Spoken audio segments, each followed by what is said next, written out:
students. Today we learn Animal Farm from paper 303 British fiction. So Animal Farm, a novella written by George Orwell, pseudonym of Eric Arthur Blair. Next, George Orwell. George Orwell is writer of this novel. Let's we learn something about George Orwell. George Orwell, born on 25th June 1903 in Motihari, Bengal Presidency, British India. He died on 21st January 1950 at the age of 46 at England. Occupation. George Orwell is novelist, essayist, journalist and literary critic. તો આ થોડી જે માહિતી છે એ આપણા author વિશે છે કે જેમને આ નોવેલ લખી છે animal farm. Next,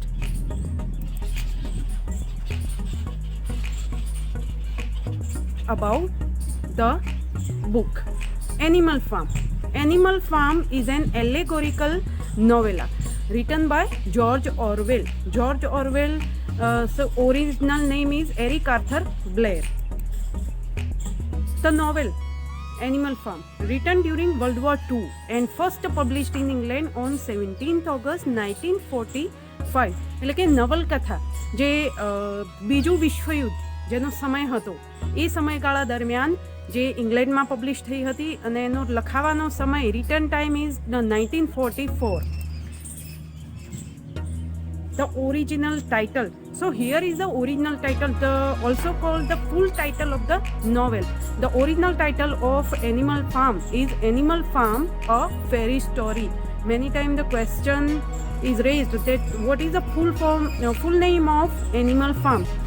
So it is Animal Farm, a fairy story. Tsar.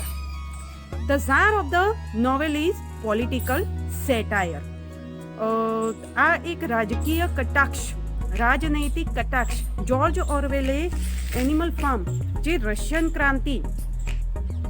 Russian ક્રાંતિ થઈ એના ઉપર આ એક પોલિટિકલ સેટાયર રજૂ કરતી એક નાની એવી સ્ટોરી લખી છે જેને લઘુ નવલકથા કહેવાય એ ટાઈપની નવલકથા છે. તો Animal Farm is divided into 10 chapters.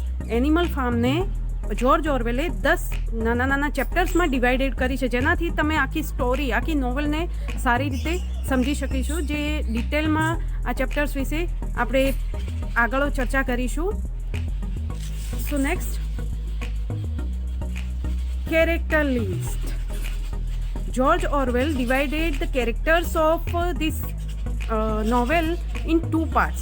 That first is the humans and the second one is the animals. George ઓરવેલે બે ભાગમાં કેરેક્ટર્સ, જે પાત્રો છે, જે નવલકથાના પાત્રો છે એને વિભાજિત કર્યા છે. તો આપણે એના વિશે ડિટેલમાં ભણીશું. First, the humans. Mister Jones, the often drunk owner of Manor Farm, later expelled from his land by his own animals. He dies in an inebriate's home after abandoning his hopes to reclaim his farm. Mr. John's wife who flees from the farm when the animals rebel. Mr. John, ગુજરાતીમાં કહીએ તો mister John, જે આ નવલકથામાં જે ફાર્મની વાત થઈ તો એ ફાર્મનું નામ છે મેનોર ફાર્મ. મેનોર ફાર્મનો માલિક છે જે પ્રાણીઓ ઉપર જે પોતાના અત્યાચારો કરે છે તો અત્યાચારોના કારણે પ્રાણીઓ અહીંયા બળવો કરે છે મિસ્ટર જોન્સની સામે. અને એ બહુ જ ડ્રંકાર્ડ, એટલે કે એને આલ્કોહોલ લેવાની ખૂબ જ આદત હતી. એ ખૂબ જ પીતો હતો, આલ્કોહોલ અધિક માત્રામાં પીતો હતો, જેના કારણે પ્રાણીઓને હેરાન કરતો. અને પાછળથી આ નવલકથામાં જો મિસ્ટર જોન્સ જે અહીંયાથી એના પોતાના ફાર્મમાંથી એનિમલ્સ દ્વારા ભગાડવામાં આવે છે અને થોડા ટાઈમ પછી એને બીજી જગ્યાએ એની મૃત્યુ થઈ જાય છે. Next, Mr. Whymper, a solicitor hired by Napoleon to act as an intermediary in animal farms trending with neighboring farm. Mr. Whymper એક કાયદાશાસ્ત્રી, એક કહેવાય છે કે સલાહકાર, કાનૂની સલાહકાર, જે નેપોલિયન, આપણું એક કેરેક્ટર છે નેપોલિયન દ્વારા તેને હાયર કરવામાં આવે છે. કેમ કે જ્યારે એ નેબરિંગ ફાર્મ, જે એના પાડોશીના ફાર્મ છે અલગ અલગ, એની સાથે જે વેપાર કરે છે, તો તેના માટે એ મિસ્ટર વિમ્પરને હાયર કરે છે, જે એક હ્યુમન છે. નેક્સ્ટ કેરેક્ટર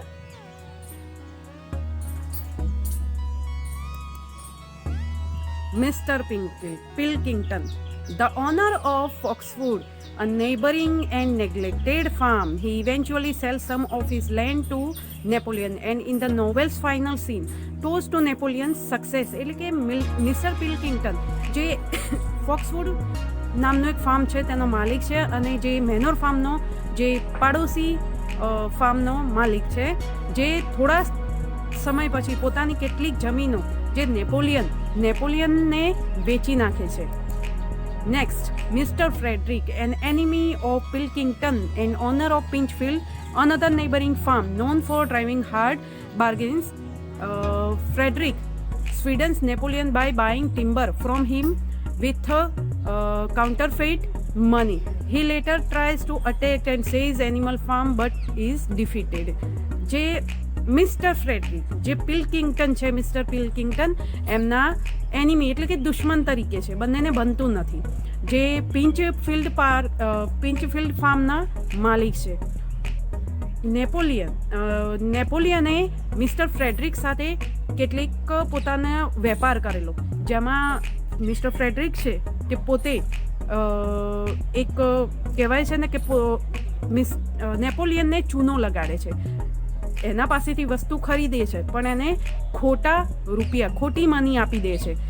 છેલ્લે પછીથી એને શું કર્યું કે એનિમલ ફાર્મ ઉપર અટેક કર્યું, કારણ કે એને એનિમલ ફાર્મ પડાવી લેવું હતું, પણ પ્રાણીઓ દ્વારા એને હરાવવામાં આવે છે. તો આ થઈ વાત મિસ્ટર ફ્રેડરિકની. Next part, the animals. તો હવે આપણે એનિમલ્સ, જે એનિમલ કેરેક્ટર્સ, એનિમલ ફાર્મમાં જે એનિમલ કેરેક્ટર્સ છે એના વિશે ચર્ચા કરીશું ડિટેલમાં. Snowball, a boar who became one of the rebellion's most valuable leaders. After drawing complicated plans for the construction of a windmill, he is chased off the farm forever by Napoleon's dogs and thereafter used as a scapegoat for animals' troubles. Snowball એક pig છે, એક ભૂંડ સુઅર જેને કહેવાય છે. Snowball અહીંયા કોની પર્સનાલિટીને represent કરે છે? તો કે Snowball represent personality of Leon ટ્રોટ્સ્કીની પર્સનાલિટીને પ્રેઝન્ટ કરતું એક પાત્ર જ્યોર્જ ઓરવેલ દ્વારા બનાવવામાં આવ્યું છે. તો એક પીગ છે, જે આ જે રિબેલિયન થાય છે, આ જે ફાર્મનું એક પીગ છે, જે એક નેપોલિયનનો સહકાર આપે છે, નેપોલિયનનો સાથ આપે છે. તેને થોડા ટાઈમ પછી એક વિન્ડમિલ બનાવવાનું, ફાર્મમાં વિન્ડમિલ બનાવવાનું પોતાનું સપનું, પોતાના પ્લાનને નેપોલિયન આગળ મૂકે છે, પણ નેપોલિયન એને આ કારણે અહીંયાથી બહાર કાઢી મૂકે છે ફાર્મમાંથી હંમેશા માટે. Next character,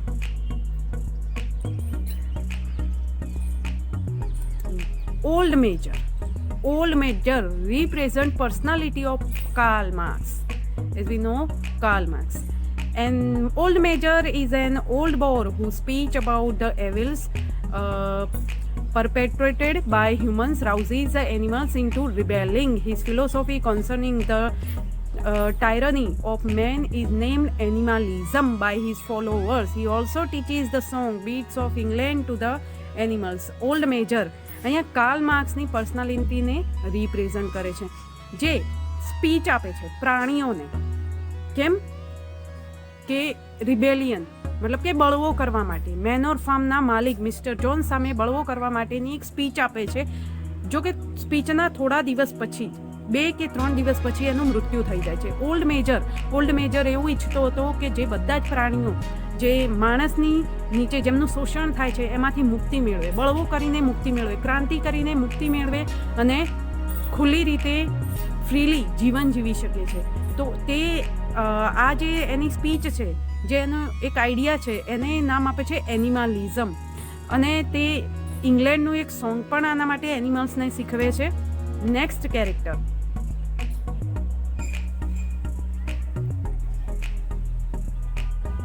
Napoleon. Napoleon, a boar who with snowball leads the rebellion against Jones. After the rebellion's success, he systematically begins to control all aspects to the farm until he is an undisputed tyrant. Napoleon. Napoleon, the lead character, we can also call lead character, who is interested to seize power, who is interested to control the farm. He represents the personality of Stalin. Napoleon represent the personality of Stalin. Napoleon એક એવું pig છે. Napoleon is also a pig who want to seize the power, who want to seize the power on animal farm, on all animals.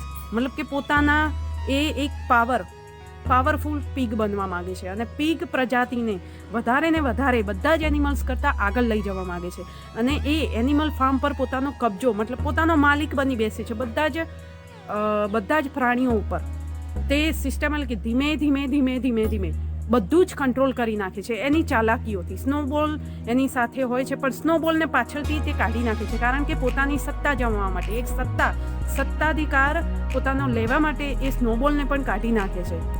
Next character Squealer, a poker pig. Squealer represent as a propaganda. Squealer, a poker pig who became Napoleon's mouthpiece throughout the novel. He displays his ability to manipulate the animal's thoughts through the use of hollow yet convincing rhetoric. Squealer પણ એક ગુંડ છે જે નેપોલિયન્સ માઉથપીસ એટલે કે પ્રોપાગાન્ડિસ્ટ, નેપોલિયનના વિચારોને એક પ્રચારક બની જાય છે, નેપોલિયનના ઉદ્દેશોને એક પ્રચાર કરે છે અને નેપોલિયન વિશે સારું સારું બોલે છે. બધા પ્રાણીઓમાં નેપોલિયનના વિચારોને પ્રેઝન્ટ કરે છે. તો આ એક માઉથપીસ તરીકે પ્રેઝન્ટ કરવામાં આવ્યું છે સ્ક્વિલર, જે નાનું જાડું સરખું ભૂંડ છે. નેક્સ્ટ બોક્સર એક ઘોડો છે ફાર્મનો. Boxer, a dedicated but dim-witted horse who aids in the building of the windmill but is sold to a glue factory after collapsing from exhaustion. Boxer એક ઘોડો છે. ઘોડો બહુ તાકાતવર ઘોડો છે ફાર્મનો, પણ થોડો મૂર્ખ પણ છે. એ વધારે વિચારતો નથી. એ એવું વિચારે છે કે નેપોલિયન જે કરે છે એ બધું સાચું છે. એને સમજાવવા છતાં અમુક પ્રાણીઓ દ્વારા એને સમજાવવામાં પણ આવે છે પણ બોક્સર નથી માનતો. અને બોક્સર બહુ મહેનતુ પ્રાણી છે. જે સ્નોબોલે એક પ્લાન મૂક્યો હતો વિન્ડમિલ બનાવવાનો એનિમલ ફાર્મમાં. તો એમાં વિન્ડમિલ બનાવવામાં સૌથી વધારે મહેનત ઇમ્પોર્ટન્ટ પાર્ટ જો પ્રેઝન્ટ કર્યો હોય, ઇમ્પોર્ટન્ટ પાર્ટ જો રિપ્રેઝન્ટ અહીંયા કર્યો હોય તો બોક્સર દ્વારા કરવામાં. પણ છેલ્લે જ્યારે તે ઘાયલ થઈ જાય છે ત્યારે તેને નેપોલિયન ગ્લુ ફેક્ટરીમાં વેચી મારે છે. Next character mall, a vain horse who prefer rebellion and sugar over ideas and rebellion. She is eventually learned of the farm with promises of a comfortable life. મોલી એક મૂર્ખ ઘોડી, સુંદર પણ મૂર્ખ ઘોડી. Next Clover, a motherly horse who silently questions some of Napoleon's decisions and tries to help Boxer after his collapse. એક મોટી ઉંમરની ઘોડી ક્લોવર, જે એક મોટી ઉંમરની ઘોડી છે કે જે નેપોલિયનના ડિસિઝન, જે નેપોલિયન જે નિર્ણયો કરે છે એના ઉપર તે ક્વેશ્ચન કરે છે કારણ કે એને વિશ્વાસ નથી આવતો. કારણ કે બધું સમજે છે કે નેપોલિયન અહીંયા પ્રાણીઓને દબાવવા માંગે છે. પ્રાણીઓ ઓરિજિનલી આઝાદ થયા જ નથી તે સમજાવવાનો પ્રયત્ન કરે છે અને બોક્સરને જ્યારે બોક્સર ઘાયલ થઈ જાય ત્યારે એની હેલ્પ પણ કરે છે. તો આ પાત્ર થયું Clover. Next character is Benjamin, જે આ ફાર્મનો એક ગધેડો છે. Benjamin, a cynical, pessimistic donkey who continually undercuts the animals' enthusiasm with his cryptic remark, donkeys live a long time. Donkey Benjamin એક ગધેડો છે જે બોક્સરની પણ હેલ્પ કરે છે. એને એવું માનવામાં આવે છે કે એ એક ગુસ્સાવાળો ને અલગ પ્રકારનો પેસિમિસ્ટિક આશાવાદી બતાવવામાં આવ્યો છે. Next Moses, the tame raven and sometimes pet of Jones, who tells the animal stories about a paradise called Sugar Candy Mountain. મોસીસ એટલે કે એક લંગડો કાગડો છે. એક લંગડો કાગડો જે જોન્સનો પેટ કહેવાય, મિસ્ટર જોન્સનો પેટ તરીકે ઓળખવામાં આવે છે. તો આ હતા આપણા characters. બ્લુબેલ, Jessie and Peter, 3 dogs. The 9 puppies born between Jessie and Bluebell are taken by Napoleon and raised to be his guard dogs. Bluebell, Jessie and Peter આ 3 જંગલી કૂતરા છે. હવે તેમના જંગલી કૂતરાઓને નેપોલિયન પોતાના બોડીગાર્ડ તરીકે રાખે છે અને પોતાની સત્તા જમાવવા માટે, પોતાની સત્તાને બધા પ્રાણીઓ પર થોપવા માટે, તે એક પાવરફુલ બનવા માટે આ જે જંગલી કૂતરાઓ છે એમને તેમના બોડીગાર્ડ તરીકે રાખે છે.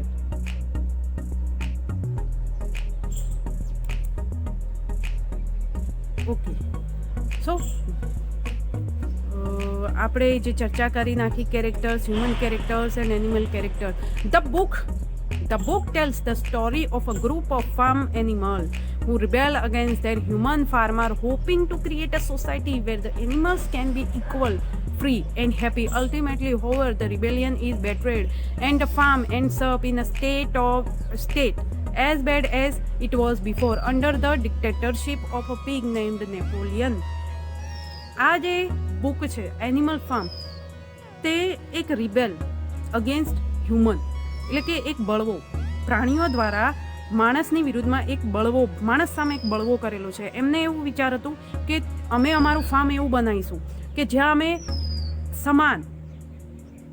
સમાન અને ફ્રીલી એટલે કે ખુલ્લી રીતે જીવી શકીશું અને ખુશીથી જીવી શકીશું. પણ ધીમે ધીમે આ જે એમનો બળવો હતો એ એટલો ખરાબ થઈ જાય છે. આ બળવા પછીની જે એમની લાઈફ હતી, એમને જે વિચાર્યું હતું એના જે પહેલાં જીવતા હતા એના કરતાં પણ એમની લાઈફ ખરાબ થઈ જાય છે. કોના કારણે? તો નેપોલિયન, જે પીગ છે નેપોલિયનના કારણે. તો આ જે બુકની સ્ટોરી સમરી છે. નાઉ let's we discuss about the chapters. Name of the chapters of the book. That book is divided into 10 chapters as we learned before. So first chapter is Old Major's Dream. આપણે કહીએ કે old major dream, જે આપણે character લિસ્ટમાં ભણી ચૂક્યા કે old મેજરનું એક એવું ડ્રીમ હતું જે પર્સનાલિટી, હું represent personality of Karl Marx. Old મેજરનું એક ડ્રીમ હતું કે આપણે સારી રીતે જીવીશું, બધા જ પ્રાણીઓ સમાનતાથી જીવીશું અને માણસની નીચે જે આપણું શોષણ થાય છે, માણસની માલિકીપણામાં આપણું જે શોષણ થાય છે એ શોષણમાંથી મુક્ત થઈશું. તેના માટે એ સ્પીચ આપે છે અને પોતાનું એક સપનું સાકાર કરવા માટે એક સ્પીચ આપે છે અને પ્રાણીઓને રિબેલિયન બળવો કરવા માટે પ્રેરિત કરે છે તેની સ્પીચ દ્વારા. પણ સ્પીચના 2 કે 3 દિવસ પછી ઓલ્ડ મેજરનું જે મૃત્યુ થઈ જાય છે. નેક્સ્ટ ચેપ્ટર ધ રિબેલિયન એટલે કે બળવો, પ્રાણીઓ દ્વારા જે બળવો કરવામાં આવ્યો માણસની વિરુદ્ધમાં, મિસ્ટર જોન્સની વિરુદ્ધમાં, તેના વિશેની વાત છે. The third one is the pig take over. બળવા પછી જે પિગ્સ એટલે કે Napoleon, Squealer, Snowball, these are the pigs કે જે બધું જ પાવર પોતાના હાથમાં લઈ લે છે. Next chapter fourth one is the battle of the cowshed એટલે કે ફરીથી મિસ્ટર જોન્સ પોતે પોતાનું મેનોર ફાર્મ પાછું લેવા માટે આવે છે, પણ ત્યાં પણ પ્રાણીઓ દ્વારા તેને હરાવવામાં આવે છે અને એને ભગાડી દેવામાં આવે છે પોતાના ફાર્મમાંથી. ધ બેનિશમેન્ટ ઓફ સ્નોબોલ એટલે કે સ્નોબોલને જે નેપોલિયન દ્વારા જે એક વિન્ડમિલનો પ્લાન સ્નોબોલે જે રજૂ કર્યો હતો એના દ્વારા, તો એના થ્રુ નેપોલિયન એવું ઈચ્છતો હતો કે જો સ્નોબોલ આ પ્લાન પ્રાણીઓ સામે કહેશે અને પ્રાણીઓ બધા જ તૈયાર થઈ જશે તો સ્નોબોલને વધારે મહત્વ મળશે અને સત્તા સ્નોબોલ લઈ લેશે, બધા એને લીડર બનાવી દેશે. તો એના માટે કરીને સ્નોબોલને પોતાની ચાલાકીથી ફાર્મમાંથી કાઢી મૂકે છે. The building and destruction of windmill એટલે કે વિન્ડમિલ બનાવી અને જે વિન્ડમિલનો નાશ થાય છે તેના વિશેની ચર્ચા આ ચેપ્ટરમાં છે. Next winter difficulties and the trial. Windmill તો જે બનાવી છે પણ વિન્ડમિલ બનાવ્યા પછી જે તકલીફો આવે છે, લાઈક ફ્રેડરિક ફરીથી આવે છે અને ફાર્મ ઉપર અટેક કરે છે પણ પ્રાણીઓ દ્વારા એને હટાવી દેવામાં આવે છે. પણ વાવાઝોડું અને સ્ટોર્મના કારણે જે વિન્ડમિલ નાશ પામે છે એના વિશેની ચર્ચા છે. Chapter 8 Napoleon the leader, the battle of the windmill. Napoleon જે લીડર બની ગયો છે, પૂરેપૂરી પોતાની સત્તા હાથમાં લઈ લીધી છે, તેના વિશેની ચર્ચા છે. Now disappearance of equality and freedom. 9 equality અને ફ્રીડમ, સ્વતંત્રતા અને સમાનતાની જે વાત હતી, જે બતાવવામાં આવ્યા હતા સપના, જે ગાયબ થઈ જાય છે ધીમે ધીમે.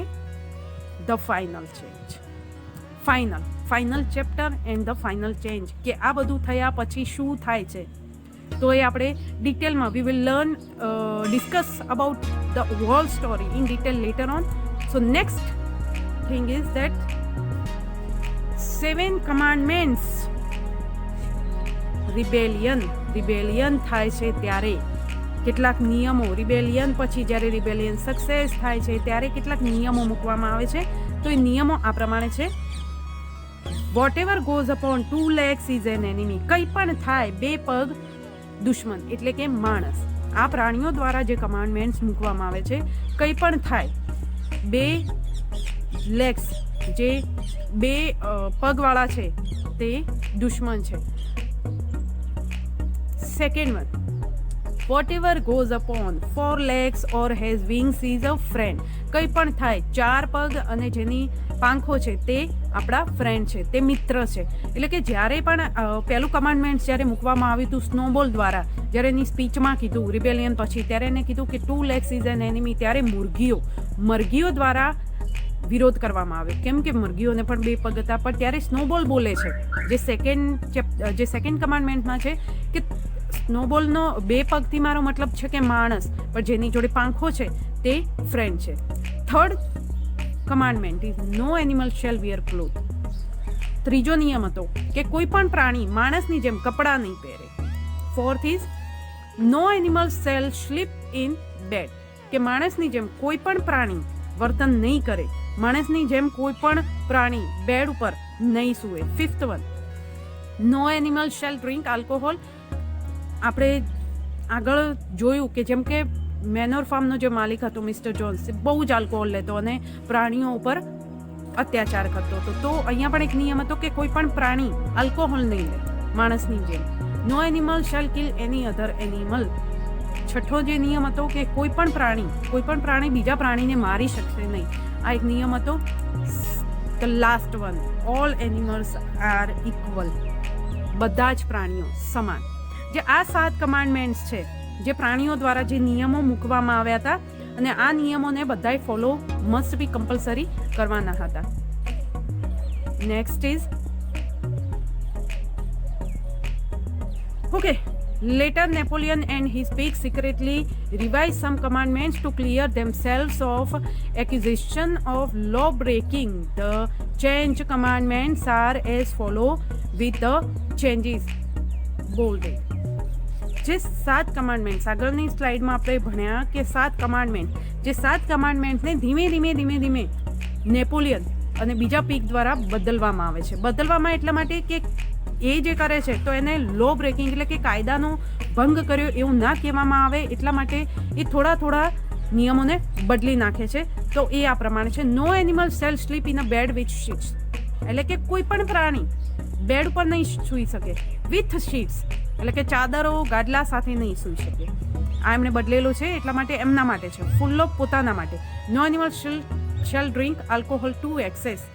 ધીમે પીગ જે સુઅર જાતિના છે, નેપોલિયન, સ્ક્વિલર, સ્નોબોલ, આ બધા ધીમે અને બીજા અધર પીગ પોતે આલ્કોહોલ પીવાનું, માણસની જેમ વર્તવાનું ચાલુ કરી દે છે. ત્યારે જે સત્તાધિકાર જે છે નેપોલિયનની હાથમાં, તો એણે એવું બદલી નાખ્યું કે વધારે પ્રમાણમાં નહીં પીવે, ફક્ત પોતાના માટે.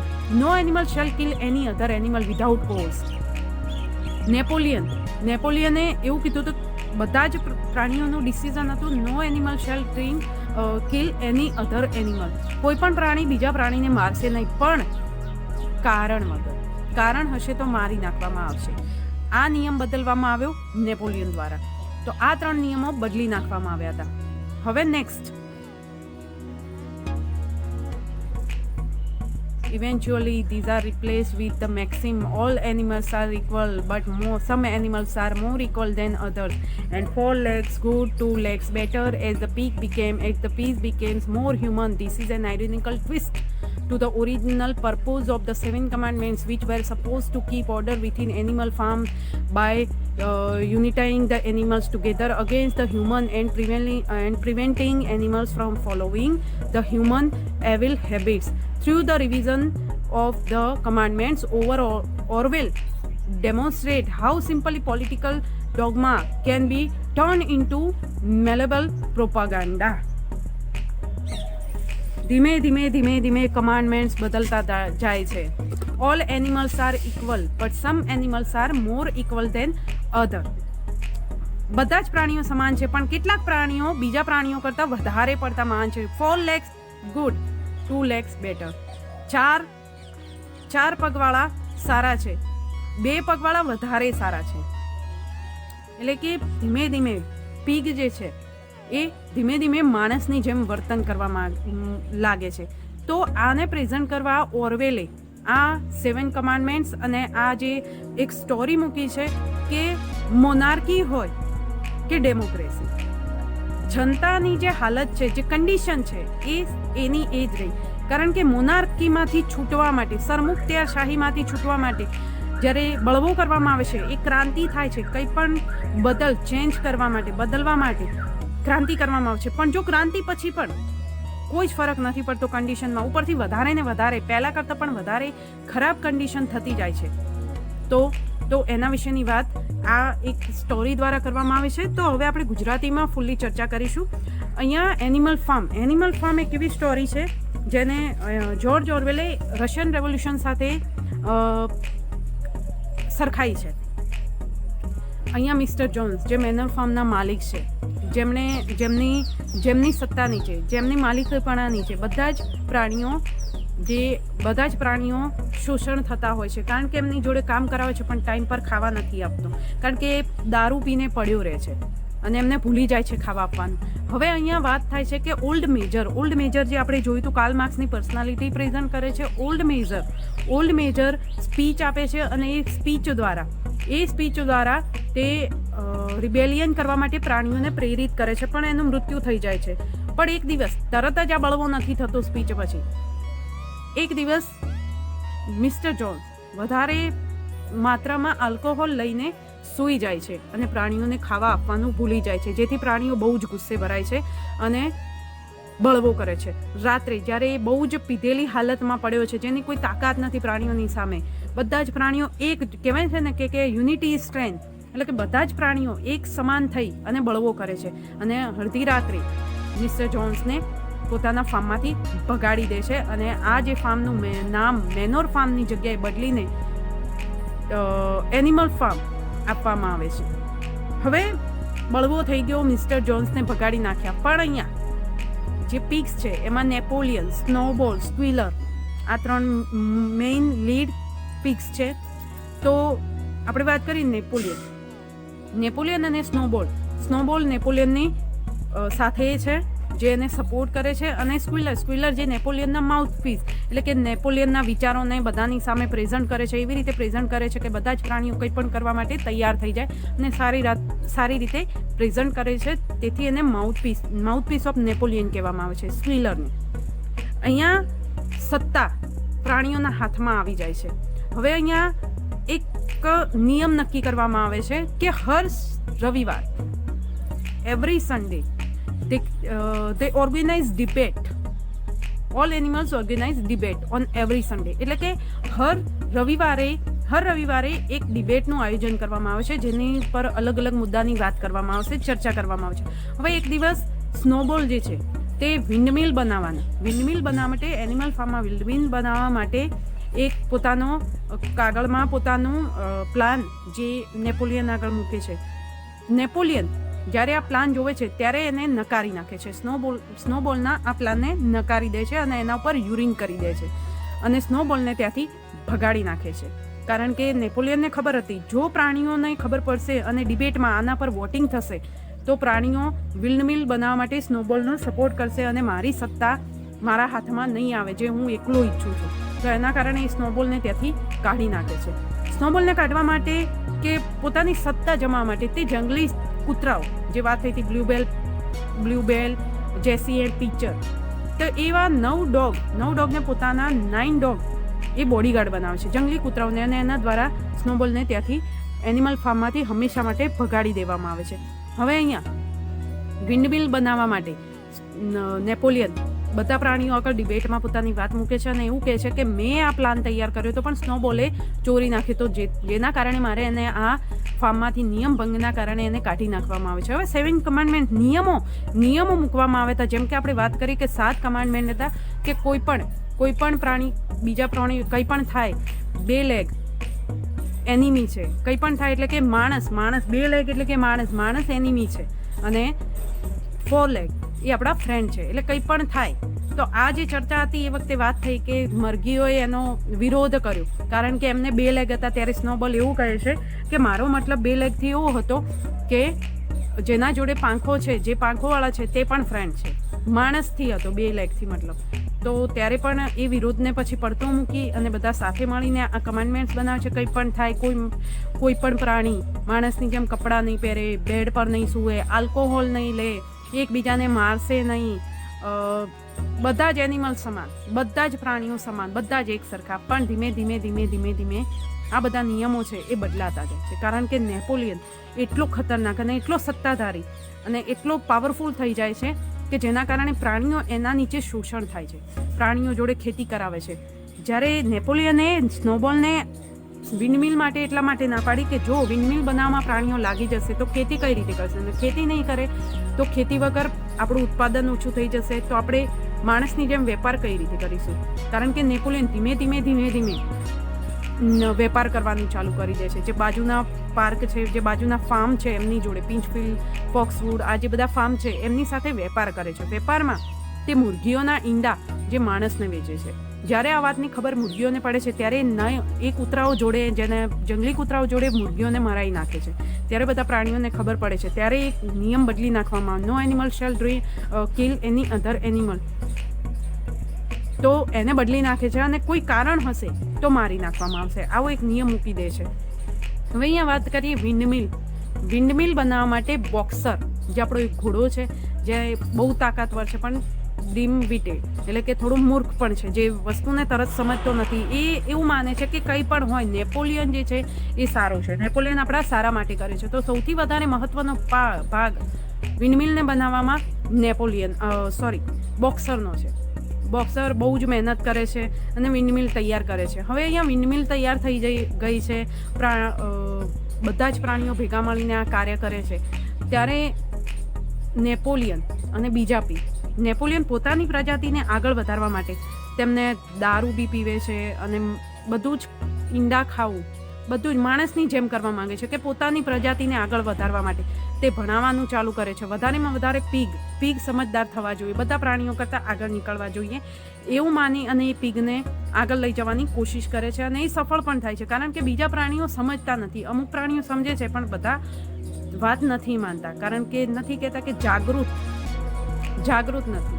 પ્રાણીઓ એવું માને છે કે નેપોલિયન જે પણ કરશે આપણા માટે સારું કરશે, એવું માનીને એ એનો સપોર્ટ કરતા જાય છે. પણ અમુક પ્રાણી સમજે છે પણ નેપોલિયન પોતાના સ્વાર્થ ખાતર કંઈ પણ કરી શકે છે. એ કોઈ પણ પ્રાણીને ક્યારે પણ મરાઈ નાખે છે.